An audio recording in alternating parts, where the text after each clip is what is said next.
Hello and welcome to the Scholar Progenium. Today I'm going to be doing a video for you that I hope will be fun but also very informative, and we're going to be looking at my first company army list. Now, what is the first company? Well, the first company are the veterans and the Dreadnought. So these guys are all going to be in Dreadnought or armor or tactical Dreadnought armor, also known as Terminator armor. So just Termies and Dreads, and that's going to be a restriction I'm going to be putting on myself when building this list. Now, this is a list that I've wanted to make work for a long time. I've been playing around with it for at least a couple of editions now, and it's just never quite synced before. It's always been able to get flattened by special weapons. Plasma was the bane of it, and it's just really suffered. But I've accumulated new units over time. I've tried new things, and we've had new rules.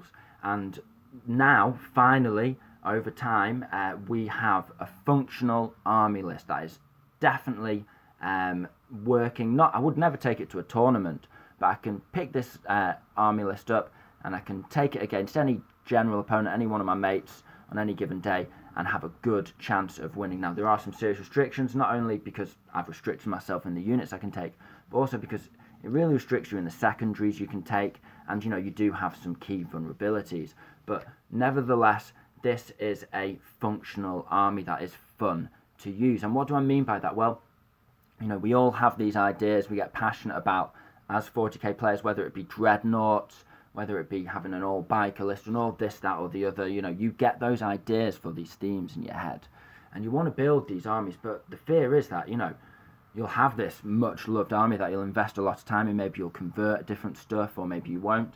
But ultimately, you've spent money and invested in some way in this army, and you want it to function.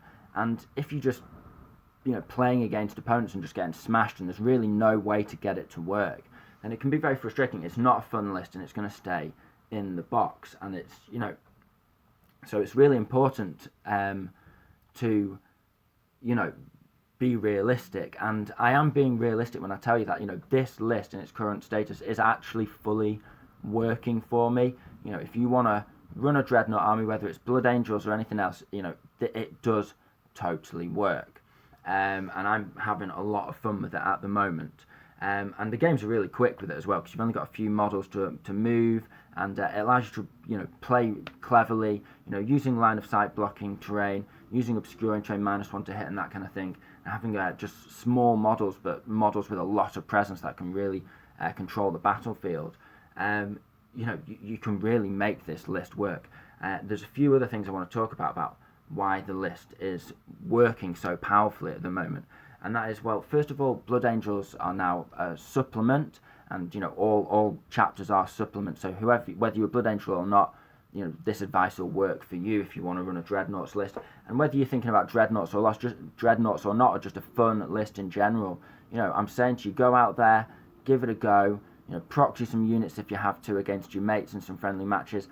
Don't be afraid to do these fun lists. You don't always have to go mega competitive, looking at the latest net lists online and just always kind of trying to keep up with the latest trends. You can have fun with your 40k games and still play competitively. It's fun competitiveness. You still want to win, don't you? Of course. So the rules that are also playing in, apart from us being able to access all the dreads, which also is really good because it allows you to be flexible, and I can develop this list in new directions. I can change stuff out, and this list is by no means in its final form. It's working, it's running, but it's not cooking on all cylinders yet, I wouldn't say. And I really want you guys to give your input.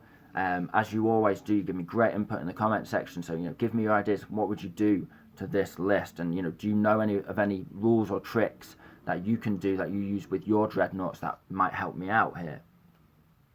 Now, the other thing is the Duty Eternal rule.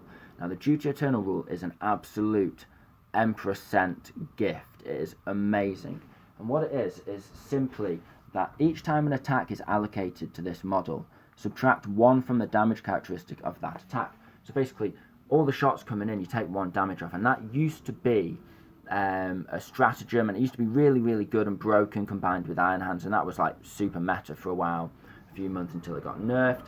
and then it became, the stratagem in total became nerfed, but now it's just a rule, and it's on, as far as I've seen, every one of my units, including my Dreadnought, it's on the data sheet, so all Dreadnoughts have this, and it makes a huge difference. I don't need to tell you the value and the premium spent in points when people take flat damage weapons in their lists. They're very popular because they're very useful in 9th edition for killing multi-wound models and elite infantry and that kind of thing. And because of that, you pay a lot of points for them. And having all your dreads knock a damage off every flat damage weapon is absolutely great. It is really like truly having a bonus chapter doctrine. You've got your +1 to advance, you've got your +1 to charge, you've got your +1 to wound. Amazing on this list means basically your wound just everything on 2s. It doesn't matter essentially, pretty much within reason.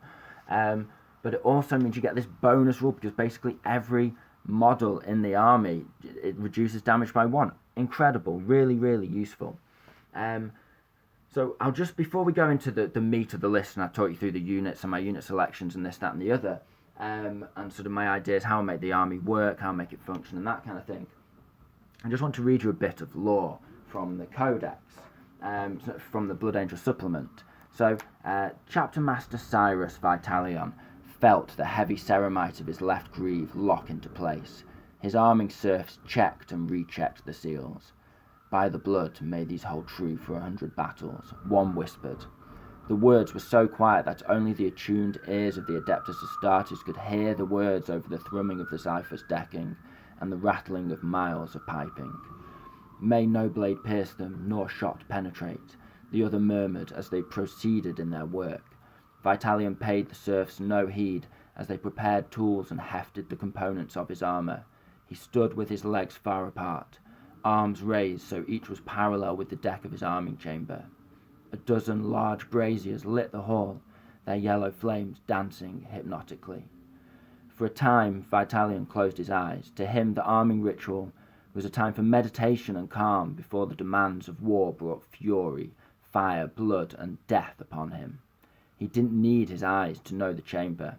1,000 times he had looked upon the majestic artifacts that adorned its walls. The 2 serfs presented Vitalion with his helmet. They knelt before him, eyes to the deck, holding the crimson great helm above their heads. He took it from them.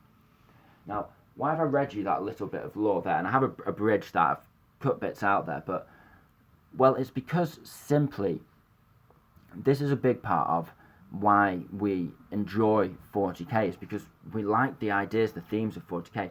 And for me, I really like the imagery and the sort of the mental sort of cinematics, so to speak, of the preparations that must be made when the first company are preparing for battle.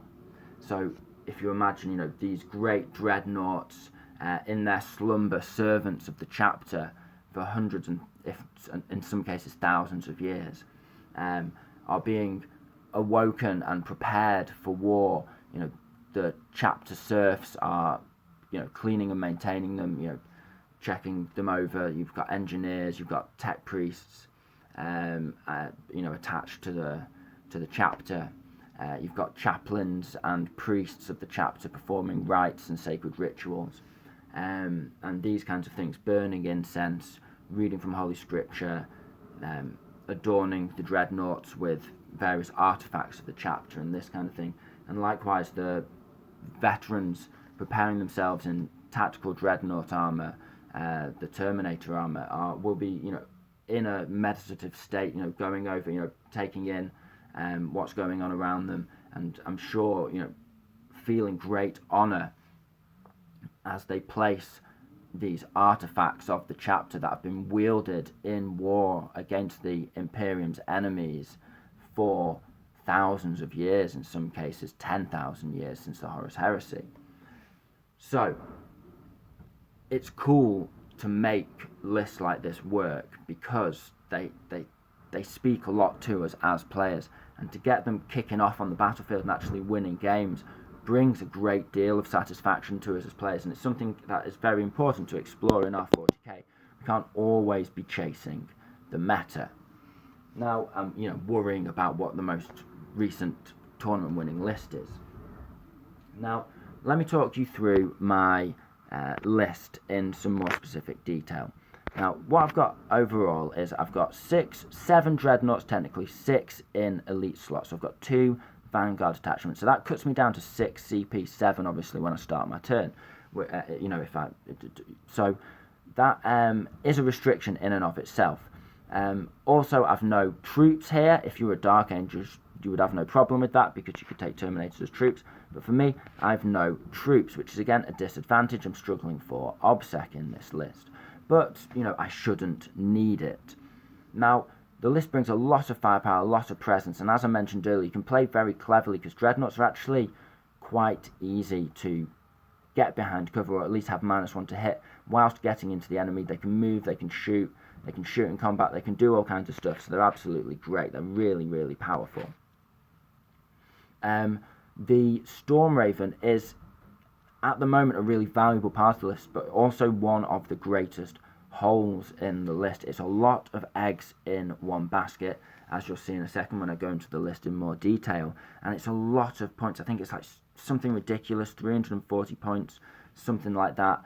It's just crazy.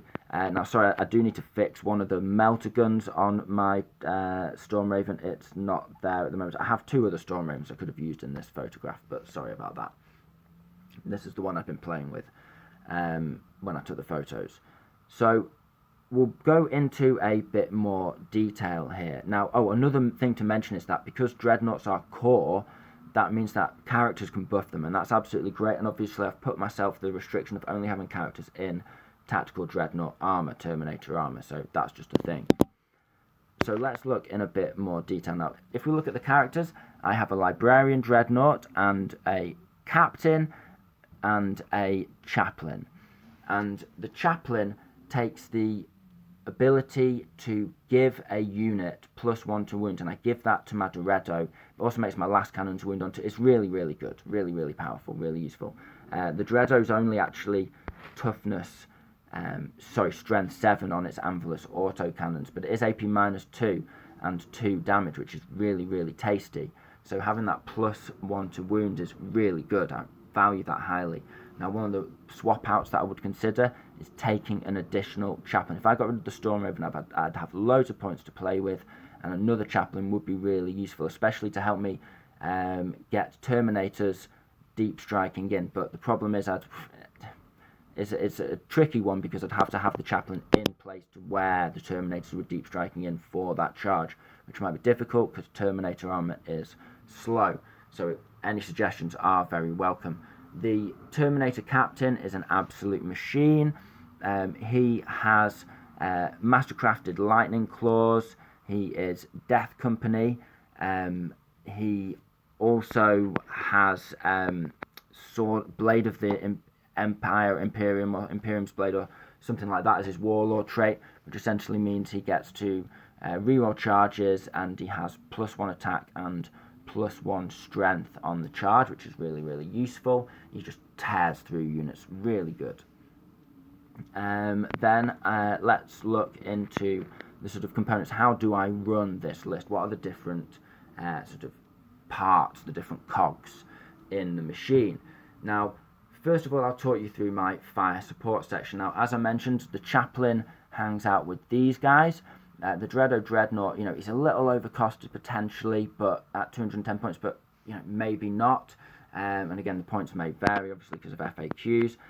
He's very useful. He never lets me down, so I can't really justify saying he's overcosted, but he just is pricey, let's put it that way. But he does real work. Now, the other 2 Dreadnoughts, I've got one just basic Dreadnought. He's cheap for points. I could make him venerable, but I don't at the moment, just because of the balance on the list. And he comes with twin last cannons and missile launcher. And obviously it's nice to have the missile launcher because you can switch to frag if you want. I almost always shoot at crack, but it's there. If I'm playing against a pure or infantry horde or a unit where I don't need all the last cannons, and I really don't need the crack missile, then at least I've got frag. Now these guys, considering I've got the Fist there and the Chaplain there, and the other 2 units are strength 6 and can kick really nicely, these guys, as a fire support base, can look after themselves, and they can also split up. I don't always have all three together. I can have the Venerable Dreadnought on his own, fighting, holding one objective, whilst the other two and the Chaplain hold another objective, because the Venerable hits on twos. The Dreado hits on twos as well. That's really nice. The Venerable also has a 6-up Feel No Pain, so having that damage reduced by 1 and a 6-up Feel No Pain is really good for keeping this guy alive. It means he absorbs way more fire than a Dreadnought feels it should. He always seems to just hang in there. The Dreado, 13 wounds off the top of my head. He does get bracketed, but he's not too bad because he hits on twos originally. Loads of DACA, loads of firepower, and he, it's just really good. And he has a 5-up invuln, which helps to keep him alive. And I will almost always, I will just literally every turn spend 1 command point to make one of these Dreadnoughts give a 6-inch bubble of reroll 1s to hit. So you're just hitting with basically everything. Now the vulnerability here is the standard Dreadnought. He's not really got much to keep him alive, and he can be swatted aside by some concentrated firepower. But it's one of those, the Dreadnought is actually such a chunky model that if the opponent focuses and says, right, I'm going to get rid of this Dreado, then yeah, they can do that. They can kill him off.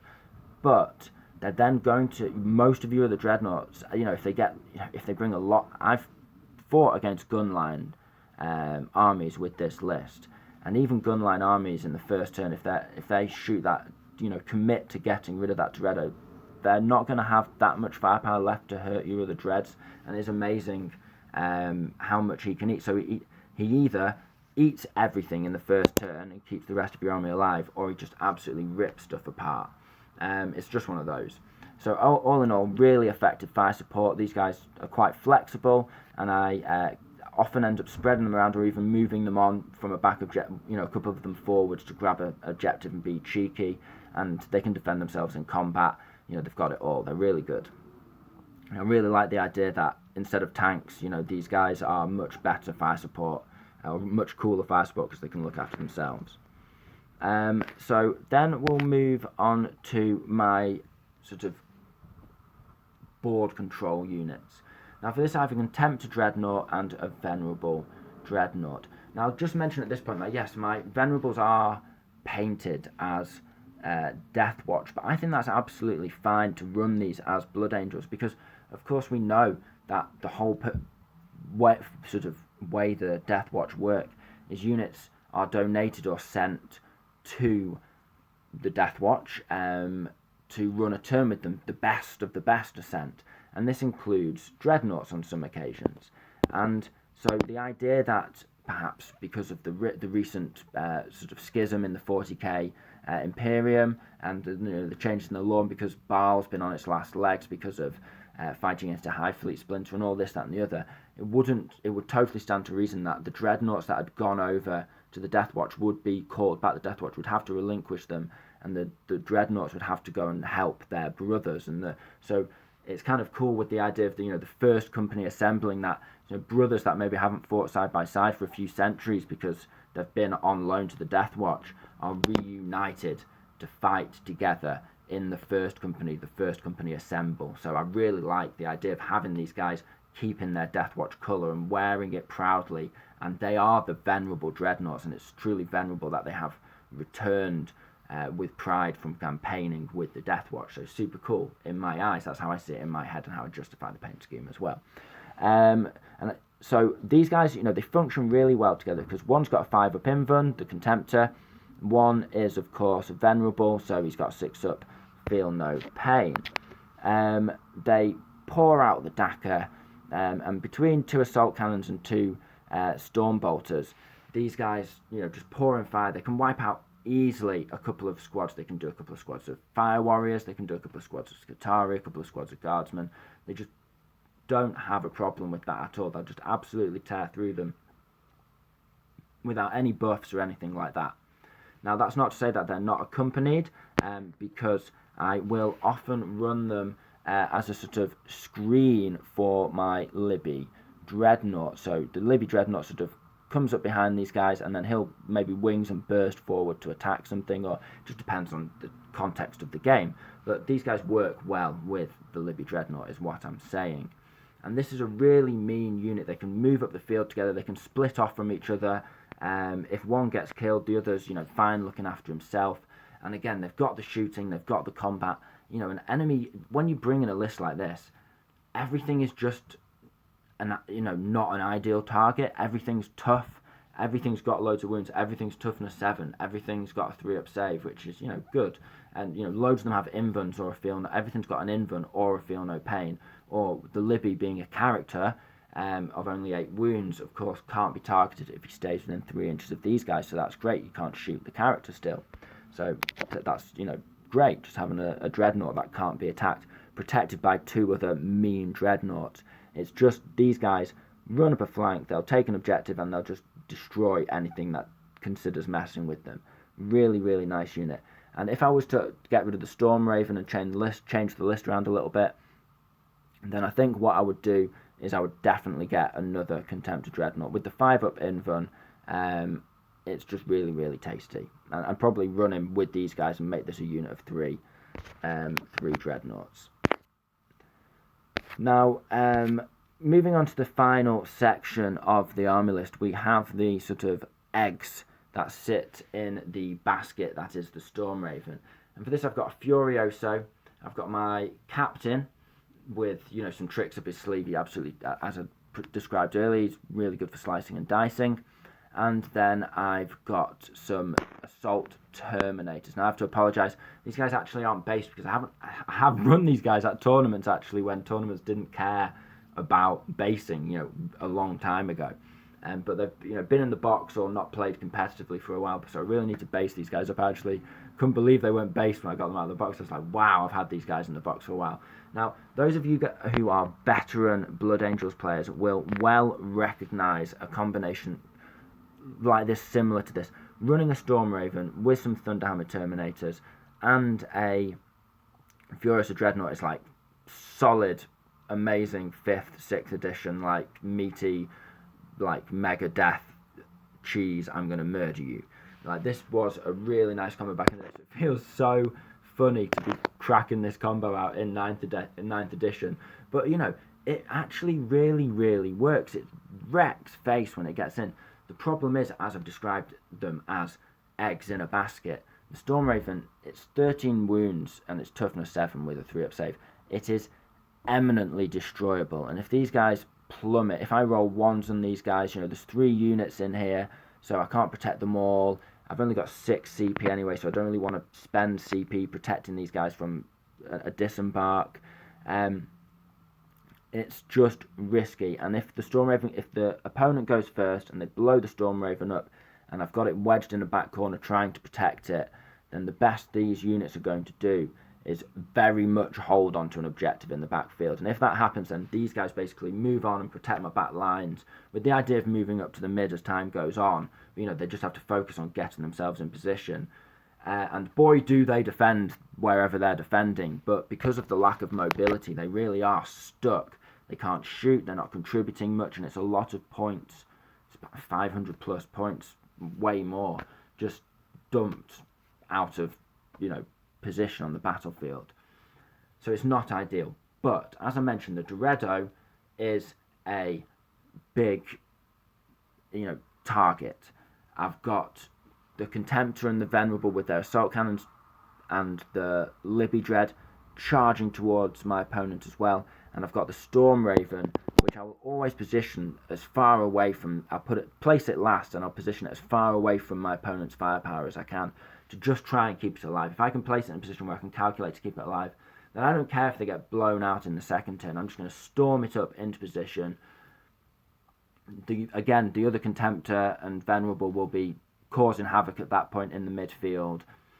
The Storm Raven hopefully won't get blown up, and these guys will be able to disembark in my second turn. And, if I go first, then the Storm Raven's just going to hammer it up, sit in the front. The Dreado, or the other Dreadnought's going to make a nuisance of themselves and make themselves absolutely critical targets. My opponent's going to go, well, the Storm Raven's in position now, there's nothing I can really do about it. And you know, it's just one of those things where this unit, once it's in the opponent's face, it's an absolute nightmare. If they blow up the Storm Raven, this stuff drops out, they kill this stuff, and they've got everything else to deal with untouched, because this is so meaty to get rid of. It takes a lot of firepower to kill a Storm Raven and all of this. Or they fight the other stuff, and turn 2 for me, this comes in and just starts wrecking stuff up at point blank range. And because of the Storm Raven, you can get 1-inch, 2-inch charges. That's the beauty of the Storm Raven. There's no charging from 9 inches. There's no deep striking. These guys are in your face, which is just brilliant. 9-inch disembark, yes please. There's just no escaping them once they're in position. So first turn, I just get these guys in position. So it's difficult for me. I'd have welcome many suggestions on these guys. These are the component that I would probably swap out, or I might, as I said, take 2 chaplains. It'd be difficult to get the one who's supporting the Terminators in position, but you know, they will, if he can, then he'd give, what I'd do is I'd give him the relic that gives him reroll charges, and then I'd give him probably the litany that makes him +2 to charge. I know it doesn't stack, but charging on a 7-inch reroll for 2 deep striking Terminator units or would be really effective. Maybe drop the Furiosa at that point. If I don't have the Storm Raven, he's not really viable. Smoke launchers might help because people think, oh, he's not that scary, or he might be a good distraction kind of effect. So, you know, we'll see how that works. You know, he generally fits in the list, but he is certainly one of the weaker units because he doesn't bring any firepower. The other unit that I have to mention, which is my flexible unit, it just goes where I need, is my Tactical Terminator. Now, I'm running Relic Terminators. I really enjoy this unit, kind of in many ways because of the lore that I mentioned earlier. These guys are the first company Terminators in Relic Terminator armor, so it fits with the lore of the list. I really like including these guys, and they're really useful. I can use Fury of the First to make them get +1 to hit in combat or in shooting. They're good for dropping onto an objective. Often your opponent, if they spread themselves out, you can play cleverly and pick them off, or wipe out one half of their army and then swing around.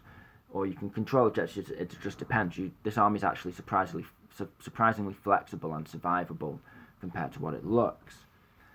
And the Terminators are just a really nice addition to any situation that's going on in any context. They can take an objective that's not really being held by anybody, and then sprang firepower out 24 inches from their storm bolters. They can do all kinds of stuff. So Terminators, we know what they do. They're really useful. They're fluffy. They fit into this army, and I couldn't really imagine running the list without the Tactical Terminators. So that's really the overview of the list and how I run it. Now, in terms of developments, as I've mentioned, I'd really like another Chaplain potentially. I'd really like a couple more Dreadnoughts to fit in, a Contemptor, maybe a Primaris Dreadnought, something like that. I don't know, what do you guys think? Let me know. I can only tell you that I'm just so pleased, so thoroughly happy that I've essentially been accumulating these units and these models and trying to get this to work for so many years, and now finally I can actually do it, and it's just so good and so much fun. So I think I'll call this video there. I hope you found it interesting. I hope you found it entertaining. This has been the Scholar Progenium. Thank you very much for your time. Goodbye.